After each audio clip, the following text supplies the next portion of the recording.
A jama'a assalamu alaikum wa rahmatullahi wa barakatu. A jiya na tashi na ga wani posting da ɗaya daga cikin yar uwarmu watakan ummi zizi ta yi akan cewa za ta kashe kanta. To alhaƙiƙa ummi wannan babban kuskure ne, kuma tun da fari Allah subhanahu ta'ala ya gargadi a cikin Alƙur'ani yake cewa bismillahir rahmanir rahim wala tulqu bi aydikum ila tahluka, ya ce wala taqtulu anfusakum, kada ku yi amfani da hannuwan ku kashe kawunan ku.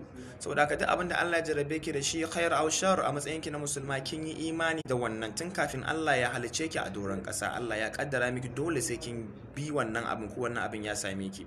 So ummi muna miki jaje. Allah ya ce wa iza asabatu musibatun qalu inna lillahi wa inna ilaihi raji'un ulaika alaihim salawatun min rabbihim wa rahma wa ulaikum muhtadun. Saboda haka ummi ki ta inna lillahi wa inna ilaihi raji'un. Allah ya yafe mana zunubanmu kuma Allah ya yaye miki abin da yake dame ki da mu gabaki daya. Ummi muna miki jaje. Allah ya datar da mu, Allah ya samu dace. Assalamu alaikum.